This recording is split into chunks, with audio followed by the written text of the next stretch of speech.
What's up guys, me YemiB TV. I'm back again. Welcome to Storytime with YemiB TV. This is not a new segment. I'm not gonna add this to what I already do, but this is just a one-off because of anyone who has me on Snap or Insta. Some stories I posted this morning about a situation happened and a lot of people are asking about it, so I said if a lot of people ask, I will turn this into a storytime video, and a lot of people asked, so here's the video for you guys. So yeah, I'm gonna make this one nice and quick. It's not really a long story, but it is quite funny. So yeah, let's get into this video. Okay, so let me tell you guys this story now. Let me explain to you guys what happened. Yeah, I hope everybody has their tea. You know, you've got your let me even go and get a cup of water. Make sure you have your tea. This is water in here, but yeah, gives you clear skin.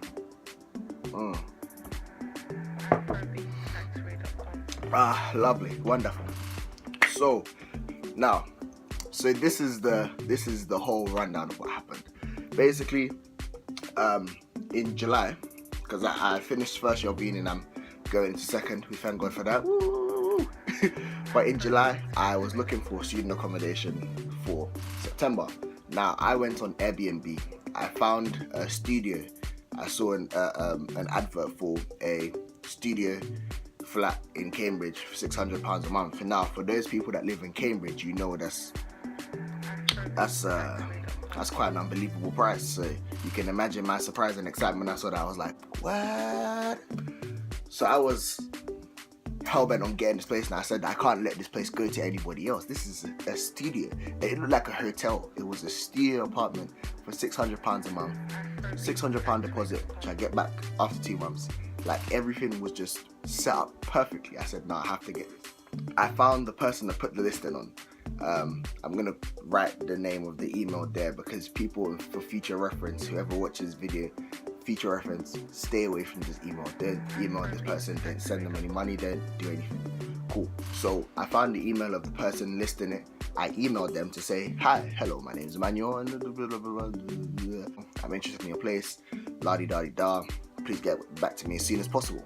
And I think within a couple hours, in fact, I got an email back saying, yes, hello, I've seen your interest in my something, so let me introduce myself. My name is this and that. Put in one story, she's an architect for 4 years and she lives in one Faroe Island, and just one long story. Anyway, she's in this email, she gave a detailed process of how much the flat was per month, how much the deposit was.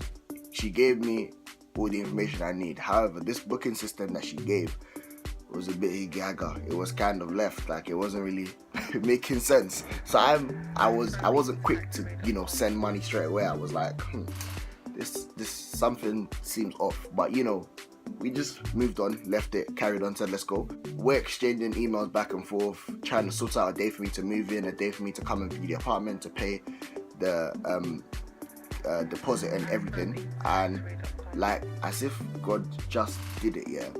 For some reason, we just lost contact for like 4 weeks. For a good almost a month. I didn't email her back. I didn't reply to any of her emails. I don't know why. I think I was busy with work or something.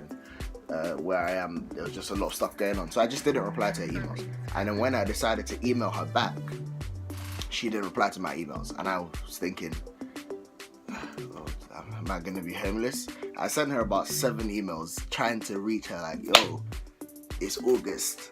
I need my accommodation. Where you at? Reply to man, quickly. And yeah, I got no response. So,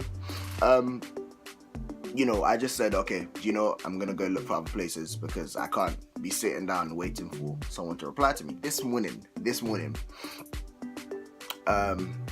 I woke up at like 5 o'clock, did some prayers for like 30 minutes, did a bit more devotion. But in fact, no, before I even read anything, it was literally after this segment of prayer. I woke up at 5 o'clock, prayed, 5:30, finished my prayer. 5:35, something was like, yo, you have to find a way to contact this woman, because, you know, all you have is her email, and you sent her documents, address, phone number. There needs to be a way to contact this person. So I said, okay, cool. I need to find a number for this person. I need to find a way to locate her and speak to her, because, you know, I've sent my passport, I've sent my address, phone number. I'm worried now. I'm saying, why can't I not contact this person? She has my documents. Why? She has copies of them anyway. So, you know, I started looking through the emails she sent me, looking for anything that I can, you know, take and contact her with. I couldn't find anything but her email. Then it's like the Holy Spirit just told me, yo, type her name into Google. I was like, well, that seems pretty basic, but it's weird. Why would you type someone's name into Google? But I did it anyway. And yeah, I did it, and I'll probably put a screenshot here as well to show you the first thing that came up. I typed her name to Google, and like what I saw come up as the first page, the way it spun me.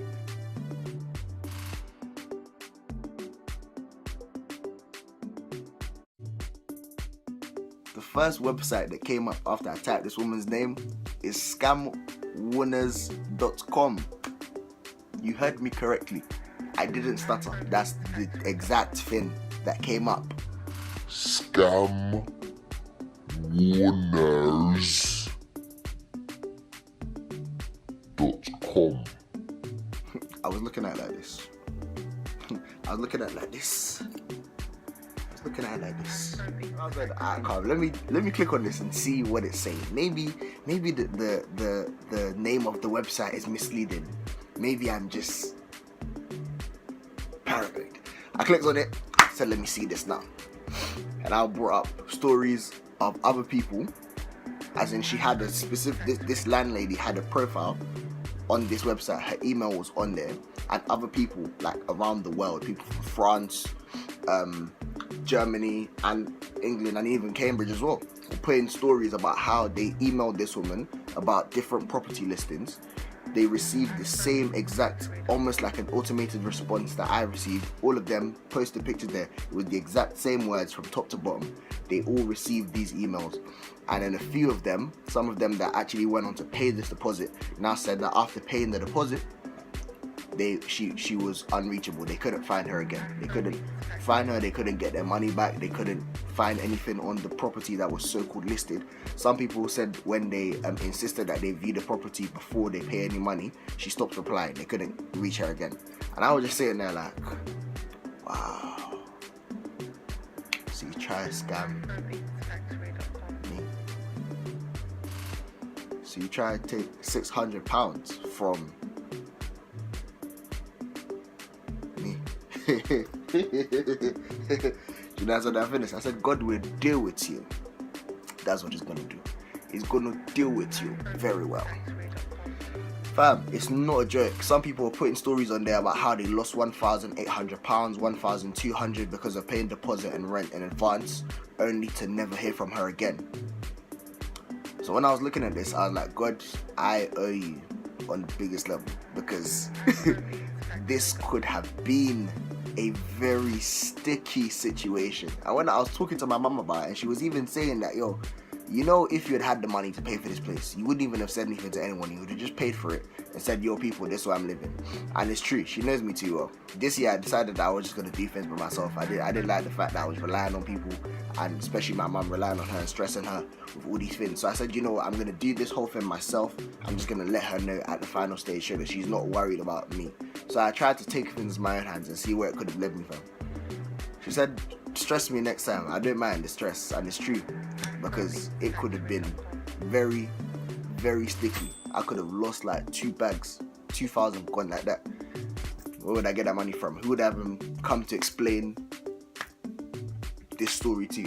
I was like, God, I owe you one. I owe you one for this. I was in shock, man. I was in shock. But yeah, that's basically the story. That's it. Not really much else to it. It's quite a short video compared to my other videos.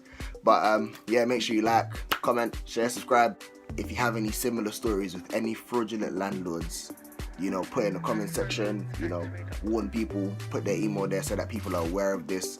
I guess this is also an awareness video so that people know for future reference. If anyone who's not in uni, or even who is in uni, looking for a new place, comes across the email Taylor Bowden, or comes across the name Taylor Bowden, just know it's fake. She's gonna scam you and take your money. Yeah.